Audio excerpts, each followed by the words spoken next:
U.S. Navy history arriving. Welcome back to the U.S. Navy History Podcast. I am Dale, and I am joined once again by the spooky Krista. Ooh, that's me. That was Sounded my like ghost impression. That sounded more like a monkey. It was a ghost monkey. Okay. The scariest of all. All right. Well, this is going to be our final spooky episode. We're going to be talking about the submarines. Yeah, I'm excited about that. All right. So I take it you're ready to get underway. Well, yes, as a matter of fact. I've been sitting here the past week waiting to continue this conversation. I've made a bit of a mess. Next time, go ahead and, go do stuff and just come back at the scheduled recording time. You don't have to sit in this chair the entire time. Oh, okay, cool. Well, I'm dedicated. What can I say? Highly motivated, highly dedicated. Bingo, you got it. All right. All right. Let's do it. All right, so let's talk a little bit about submarines and why they might be a unique environment for creating ghost stories and ghost sightings and things of that nature. So first and foremost, submarines are known for being very tight quartered. Crew members often work and live in very, very confined spaces. So their sleeping quarters, their workstations, all the passageways. So, the close quarters can create a sense of intimacy among the crew. They are also isolated since they're designed, especially nowadays, for extended underwater missions. They are completely isolated from the outside world. So this isolation can last for weeks or months, and that means communication with the surface is limited. The biggest reason is to prevent detection. Mm-hmm. So, of course, they are also very self-contained. They carry all their supplies of food, water, and oxygen, and they have to carefully manage these resources. So, they don't run out of something while on their mission. Oh, right. Also, submarines have to be very quiet to avoid detection. So this means a lot of times the crew members have to communicate using hand signals or, very quiet, very coordinated verbal commands. In addition, the submarines have very wide, complex systems for navigation, propulsion, weaponry, and their life support. Oh, yeah, I was going to say survival, I'm sure, is pretty near the top. Yeah, so, these guys are also highly trained to operate and maintain these systems. So all of this create psychological challenges because of the extended periods of isolation confinement. It requires a certain mental fortitude to have to cope with the, limited personal space and the inability to communicate with their loved ones. I could see that. These boats also operate on a 24/7 schedule, which require physically demanding shifts, and it requires people to adapt to different sleeping patterns, which change frequently. That's got to be difficult. It's not easy. On the surface, on a carrier that we were on, we had different watch rotations. The shipyard, coming to the end of the shipyard period, we were actually on 6-hour watches. They called them 6 and 6s, 6 on, 6 off. Oh, okay. We would do that for a few weeks. Yikes. That, so I guess the expectation was during one of those 6s, maybe every other 6 off, you would eat, sleep, all that stuff, or what was the expectation? To stand your watch and to actually participate in the workday as well. So you had a 6-hour watch, you'd have 6 hours off watch, which would be filled with eating, sleeping, or working. Okay. Then you're back on watch again for another 6 hours, then back off for those things again. So it's Sounds like it takes some getting used to. Yeah. Yeah, that's a polite way to say that. Underway, it would be a little bit better. It would be five and dimes, we called it. 5-hour watches with 10 hours between watches. Okay, that's better. Now, I don't know what the watch schedule looks like on a submarine, but it's probably something similar. Now, a lot of shared responsibilities happen on a submarine as well because they have limited space, which means limited crew, but all the jobs are still there. So, you're going to be assigned one place, but you're also going to be assigned other tasks in different areas because they just don't have the manpower. But this kind of environment does help foster a strong sense of teamwork and camaraderie with the crew, which is, of good benefit, I would say. I could see that. I mean, you're working in close quarters and you do everything together, so you just kind of become a unit. Yeah. Now, of course, safety is a top priority. So these crew are trained very, very well to respond to emergencies and pretty much anything that can and will happen on a submarine deployment. So, of course, all these guys have a high level of technical proficiency because of, being only able to rely on themselves. I mean, yeah, absolutely. You can't. The submarine life seems like the most, I wouldn't say the most difficult, but just the most isolating of all the naval vessels. And so all the challenges that come with that, for someone who is trying to get better at the whole social connection thing, that is sounds like the most challenging vessel for me. Yeah, but it will very quickly make you very adaptable and resourceful. Definitely, yes. I could see that. So, a little bit more about the psychological and emotional toll of all of this.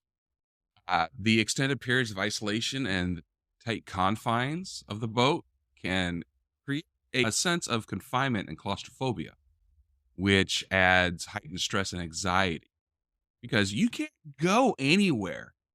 You can't even go out on deck and see the sky, Yeah, that's. and there's no windows. Oh yeah, I certainly hope not. It would be. It's not a cruise ship. So at least with, astronauts, they can at least go and look out a window. Yeah. Submariners can't even do that. Wow. Yep. I'm gonna chalk that up to terrifying. Okay. Personally speaking, personally. There's also sleep deprivation because of the watch schedules. Even under normal service fleet operations, sleep deprivation can kick in quite easily, especially depending on where your department is. Mm-hmm. Like on a carrier, if you're in the air ops, if you're running sorties 24/7, you're not doing much sleeping. Yeah, that's for sure. Golly, that would be. I mean, so loud, right? Yeah.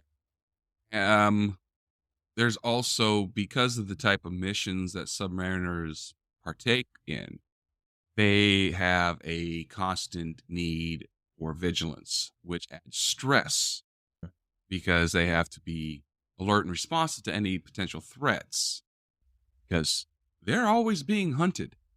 Yeah, that would not be great. And of course, the communication, you cannot communicate as much with your loved ones. You don't know what's going on a lot of times in the world.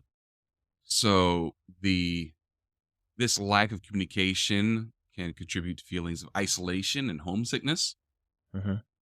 Some submariners have reported experiencing confinement stress syndrome, which has the symptoms of anxiety, irritability, and even hallucinations. Yeah, I could see that. I mean, you're kind of in the same environment for an extended time. Everything starts looking the same. There's not really a change. You're under a lot of stress.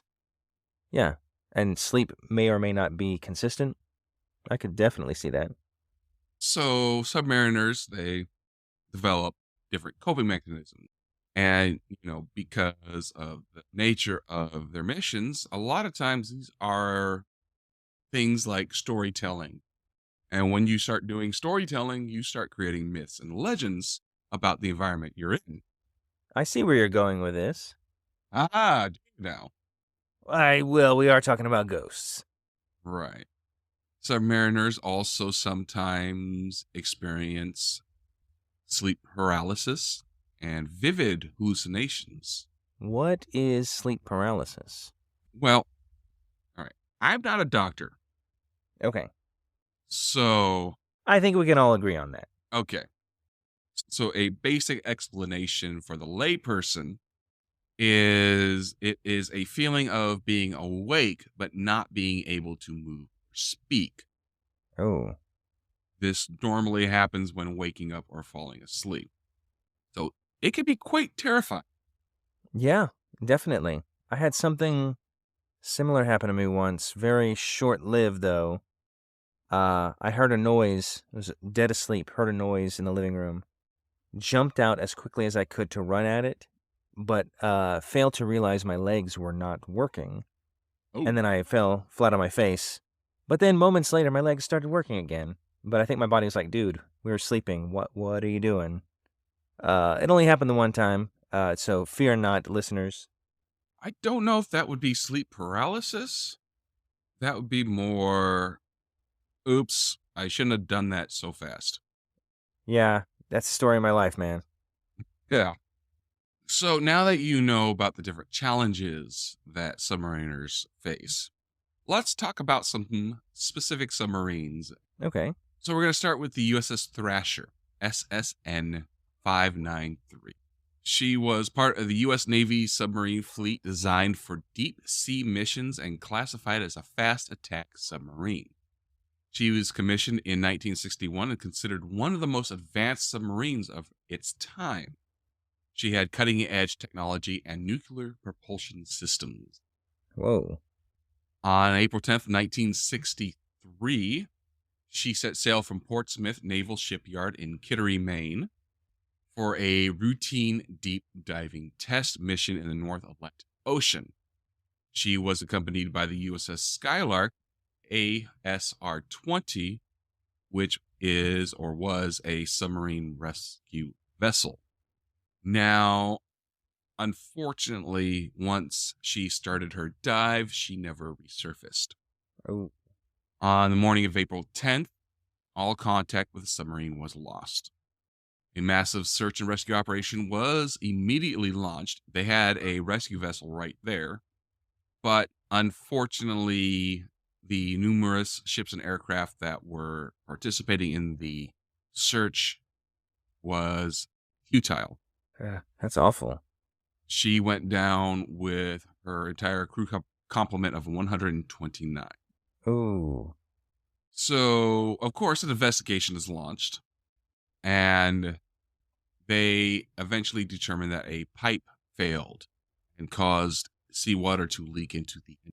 This led to a loss of power, and this created a cascade of failures. Loss of buoyancy. If you don't have buoyancy, you can't resurface, and it ended up imploding the submarine. That's awful. Yeah. It did lead to significant changes in submarine safety and design, which includes improved emergency systems, depth control, and safety protocols. And it caused the Navy to approach submarine operations in a much different way. So that's a lot of folks that went down with the ship. Yeah. I'm guessing maybe some of their spirits have visited other vessels. Is that what we're implying? Well, or am I jumping ahead? I tend to do that. Well, this tragedy had more of a emotional impact, which gave rise to reports of apparitions and eerie occurrences on other submarines. Okay. So because of this, there was a bunch of grief because, they had just lost 129 people. Yeah, that's a lot of guys. It also raised awareness to the dangers of the submarine service. Yeah. So, of course, we were talking about the coping mechanisms earlier. This creates reasons to create stories, myths, and legends, to help cope with this loss. So, of course, stories will be made for the Thrasher. That's interesting. I guess as we've kind of gone through various naval history, this isn't uncommon. So it's just, but for some reason, it just seems very modern, bringing it to the submarine for whatever reason. Mm-hmm. So, people hearing of what happened to the Thrasher, they might be like, operating in that area. They're like, ooh, I hear something. Would that be one of the Thrasher's crew? Or they hear a big bang. Oh, is that an implosion? Oh gosh. Ugh. So let's go to the USS Queenfish, SSN 651. This boat has a history of unexplained and strange phenomena, possibly because of stories handed down about Thrasher. So, crew members on the Queenfish have reported hearing strange and eerie whispers in confined spaces of the boat, particularly in the quiet moments during late night watches. These whispers are often described as indistinct and unintelligible, which, of course, is going to make you feel very uneasy. Absolutely. I would not want the night watch, knowing how ghosts are typically night owls. Well, the watch rotates, so you will be doing night watches. Yeah, I was going to say everything's negotiable, but maybe not. Oh, you don't have a choice. You are assigned the watch. I see. Some submariners have claimed to have seen apparitions of officers in old-style uniforms aboard the Queenfish. This figure is often spotted in the control room or the bridge and is said to vanish when somebody comes up to talk to them. I could see that. Lots of introverted ghosts. It's like, whoa, whoa, whoa. I'm doing something else. I didn't come here to talk. There has been reports of mysterious flickering lights in different areas of the boat. And when they go to hunt down the electrical issue, they find none. These lights are often described as having a eerie and almost rhythmic quality. I don't know. It's giving me the creeps. Good. Crew members have reported cold spots, even when their climate control is working correctly. They are described as distinct areas with a noticeable drop in temperature. So you're just walking down the P-way and all of a sudden you got goosebumps because it got so cold. Well, given the summer we just had and its blisteringly hot temperatures, that would be a welcome relief. Like, I would have an open call for ghosts to hang out in my home. Really now? Okay. Well, it's kind of like when you're looking for renters. You want to look for certain personalities. You don't just want anybody moving in. If they're destructive or loud noises in the middle of the night, whispers can be manageable. It's like a white noise machine, and so it's like finding the right roommate. So you're saying you want ghosts that bring their own air conditioning? Yes, in the summer. Well, what Winter, I don't know. It's more heating cost, and that seems like a lose-lose. I don't think they want to be there either. You never know. They might. Well, I'll tell you what. I'll see about having an open invite on various newspapers. I don't know if ghosts use Craigslist, so we'll see what we can do. Okay. Crew members have reported unusual sounds like knocking, footsteps, and even faint music. Hmm. And of course, when they try to track down the source of the sound, they can't find it. It's creepy. Again, though, I'm hoping this is a result of the combination of stressors in submarine life, as well as an inconsistent sleep schedule and inability to go out on deck and see the sun, but still creeped out. Submariners have claimed to have seen apparitions of crew members who have served on the Queenfish in the past. They describe them as transparent or shimmering, and they see them just going about their duties as if they were still assigned to the boat. That's dedication. That's what you want in a sailor. Not only are you going to do your job now well, but even in the next life, you're still on the job. hmm So we actually have a story. It's described as folklore about Okay. a specific event. So I'm going to read this verbatim. On a quiet and routine night aboard the USS Queenfish, several crew members were on duty in the control room. As they went about their tasks, they began to sense an unusual presence. They described a sudden drop in temperature, and the hairs on the back of their necks stood. The sensation was accompanied by faint, whisper like voices, which were difficult to understand, but seemed to be coming from a nearby corner of the control room. Startled, crew members looked in that direction, where they were astonished to see a transparent figure in a Navy uniform. The figure, believed to be that of a submariner, appeared to be going through the motions of operating the controls and monitoring the instruments, just as the crew members were doing. This apparition wore the uniform of a bygone era and had a serene, focused expression. As they watched in awe, the ghostly submariner went about his duties, seemingly oblivious to the living crew members. His actions mirrored those of the crew as they managed the submarine's systems. This encounter lasted for several minutes before the apparition gradually faded away. Crew members who witnessed this encounter were left in a state of shock, unable to fully explain what they had experienced. They later learned that the ghostly submariner bore a striking resemblance to a crew member who had served on the USS Queenfish years earlier and had tragically lost his life during a mission. The ghostly submariner is believed to be a guardian spirit watching over the submarine and its crew. His apparitions continue to be reported by those who serve on the Queenfish, adding to this vessel's reputation. So I got a couple thoughts about that, but at the beginning of that story, I thought, how in the world does this ghost of a bygone era know the controls of this presumably advanced vessel? Unless the user interface has not changed in several decades. But then you kind of, at the end, it perfectly dovetailed into, oh yeah, he used to be on that ship. So then I'm like, okay, well then he knows what he's doing.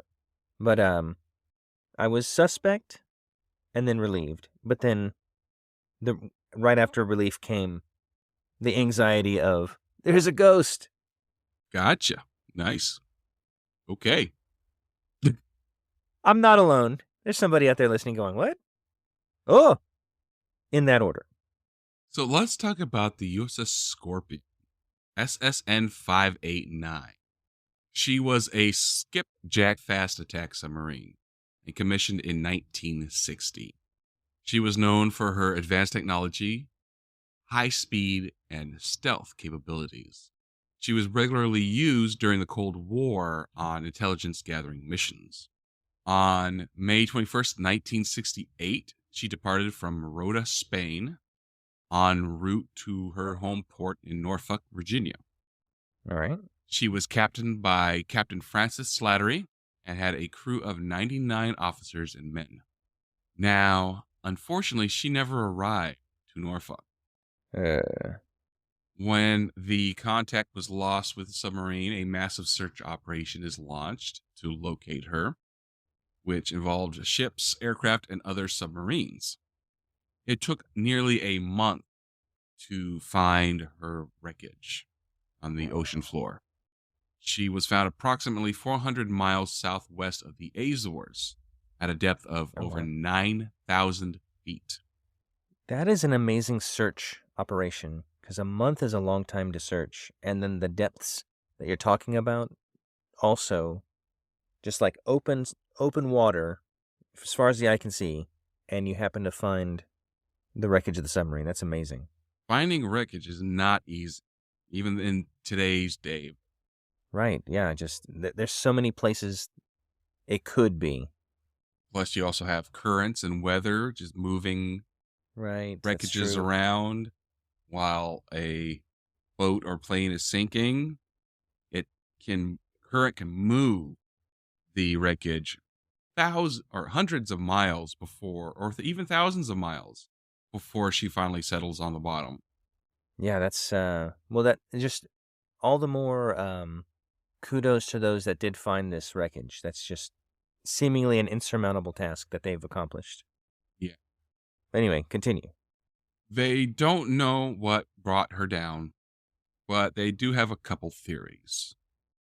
One theory is that a torpedo on board could have accidentally exploded. Another one is that because it's the Cold War, there is some speculation that she was sunk by the Soviet Union. And then, of course, all the technical malfunctions that as well. So, in the years following her sinking, there have been reports of ghostly encounters in the area of her wreckage. Huh. In 2000, a Russian submarine, the USS Kursk, sank in the Barents Sea, which is a region far from where the USS Scorpion went down. Oh. After this tragedy, Russian sailors aboard other submarines reported eerie occurrences, such as unexplained sounds and vibrations, and even apparitions of sailors believed to be from the Kursk. That's nuts. There have been multiple reports from submarines of seeing phantom ships or submarines in the vicinity of the USS Scorpion's wreckage. Crew members have described encountering vessels that appear on sonar screens, but do not have any corresponding data of any known naval vessels. Normally, they just like, oh, this is just a sensor malfunction. But is it? Yeah, I don't know. I don't think it is. Other unusual... But I jump to conclusions a lot, so. Yeah. There are other unusual sonar readings, like the presence of underwater objects or vessels that shouldn't be there at all. It's like, oh, look, there's a blip. But I don't hear any biological sounds. There's nothing down there on the ocean floor. This place has been very well surveyed. What is that? It's freaky, that's what it is. I'll tell you that right now. Yeah. Crew members on board other submarines in the vicinity have reported hearing unsettling and inexplicable sounds while submerged. These sounds are described as eerie moans, banging, and other noises like that. And, people have always wondered, is this just natural phenomena? Or is it ghosts from the USS Scorpion? I don't know. That's... Ay. That's freaky. As we do each of these episodes, I get progressively freaked out earlier in the episode. There are also unusual magnetic anomalies that affects navigation and communication systems. Sailors have reported experiencing unusual fluctuations in their instruments and electronic equipment when passing through the region. Okay, that's weird. We're going to talk about one more boat. It is going to be a German boat. Okay. This is a German World War I submarine. Wow. An OG submarine. Well, I guess not really. They had them anyway. Go ahead. This is U-65. She was launched in 1916, and she's immediately plagued by mechanical problems. They said that the sub was jinxed and it would never be able to complete a mission. And despite this, she was sent out on several missions during the war. During one mission, she encountered a British ship and fired a torpedo at it. The torpedo missed its target, but it did hit a different British ship. Well, that's lucky for them. When she tried to escape, she was pursued and was eventually forced to the surface. When the crew emerged from the sub, they were horrified to find that they had been pursued by a ghost ship. What? This ship is said to be a old Spanish galleon that had been lost at sea for centuries. Dude, that's... What was Spain's stance during World War One? Were they with the Central Powers, or... Anyway, I should be able to recall my history a bit better. That's Well, freaky. So Spain remained neutral throughout World War One. Okay. But I guess once you pass into the next life, you're not bound by the alliances and neutrality statements of the living. So you could do whatever you want. And I can't imagine the speeds. A galleon can travel so fast. A submarine, and maybe it's because it's an earlier submarine, can travel so fast. Being able to be caught and surfaced, that seems embarrassing. I mean, it's an old sailing vessel in a modern vessel time. Yeah. I guess you don't have as much mass to worry about, so maybe you can travel faster. I don't know. I might be applying the realities of physics to a situation that it doesn't apply. It's also a ghost ship, dude. Yeah, well, they can do whatever. Well, it's not over yet either. Oh? The ghost crew boards the U-boat. Just when you thought your day was bad enough. So the German crew was taken off the boat, off the sub, and the ghost crew took the submarine and they disappeared.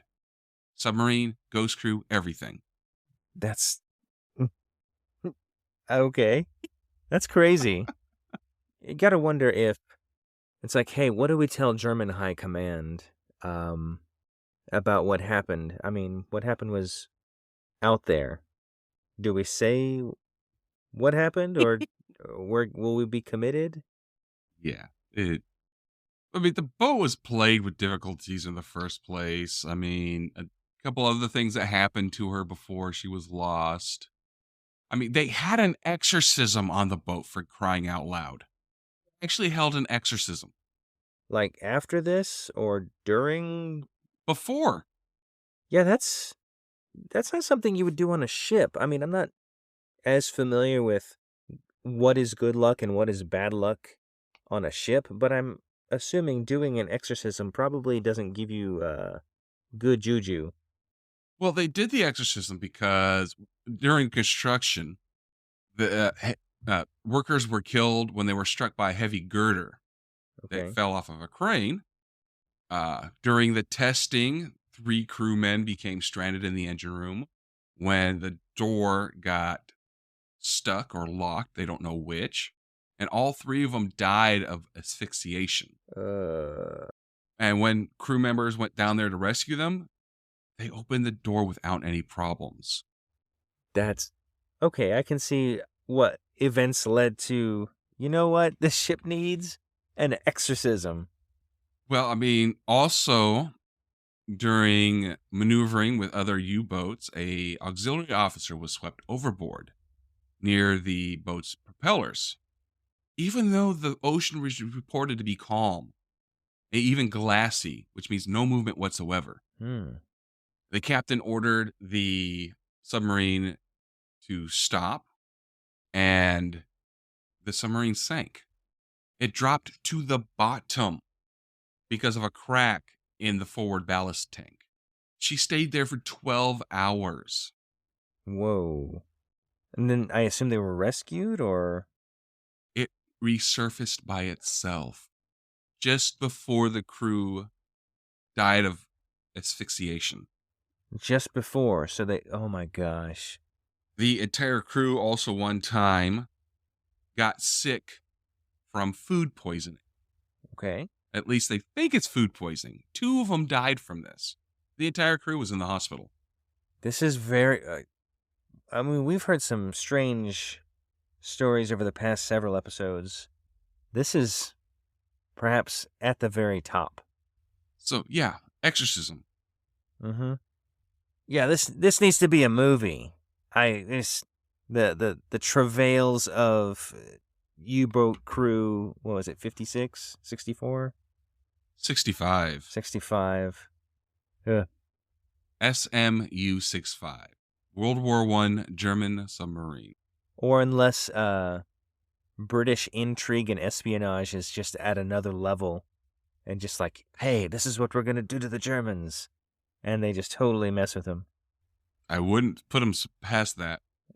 So, modern submarines, ghostly encounters are not as common, but they do happen to occur occasionally. And, they're going to continue to evolve because, folklore, telling stories, just all of that. So, current and former submariners share their different experiences of unexplained sights, sounds, and sensations. Like on a modern nuclear powered submarine, crew members report hearing soft, whispering voices in one of the P-ways. They are indistinct and seem to come from the shadows. Some crew members feel an eerie presence and believe it to be the ghostly manifestation of a former submariner. Several crew members, while on patrol deep underwater, encounter phantom footsteps. They're often heard when there's nobody there. Oh, man. I wonder if there's a private detective or some kind of expert in shoes, an Al Bundy-esque person that could tell what type of shoe the person was wearing by the acoustics. Maybe. I don't know. There are several occasions when crew members have described seeing shadowy figures in their berthing areas. They see them out of the corner of their eye and then vanish when they look directly at them. Okay, that's just weird. They also describe hearing mournful sounds coming through the hole. Not a lot of happy ghosts, except for maybe that faint music we heard about it. That could have been a peppy tune, but I'm guessing not based on the pattern. Yeah. All right. So I think, my friend, this is where we're going to leave it for our series on the hauntings on U.S. Navy facilities and vessels. Thank goodness. I don't know how much more I can take of this supernatural creep out session. I enjoy talking about it and learning about it, but it affects me. We're friends, I can tell you this. Yeah, you're a big softy. Oh, come on. That's true. So why don't you take us out, y'all big softy you? Oh, okay, I will. And watch me do it even in the midst of mental anguish from disturbing stories. Here we go. Being Thank you. terrified. Thank you very much for listening to us, everyone. Hope you enjoy these past several episodes. If you'd like to contact us, you may. Let us know what you thought. Or maybe there's a story we didn't cover and you wanted to include it. You can email us at usnavyhistorypodcast@gmail.com. Alternatively, you can use X Twitter. That's what I'm going to call it from now on. Way to go, Dale. The handle is at USN History Pod. We also have a Discord server where you can chat interactively with not just us, but other folks on the server. Swap stories. Tell us, hey, I thought that was annoying when Christoph said this thing. And then everybody will laugh. It'll be great. Join us. You can also find us on YouTube and listen to us there. Wherever you listen, please feel free to leave a review. And, that means a lot to us. It means you care enough to take the time to let us know what you think. And, yeah. So I think that's everything, Captain Dale. Sounds good to me. So we want to wish everybody a very spooky fair winds and following seas. Happy Halloween. Happy Halloween. See you later.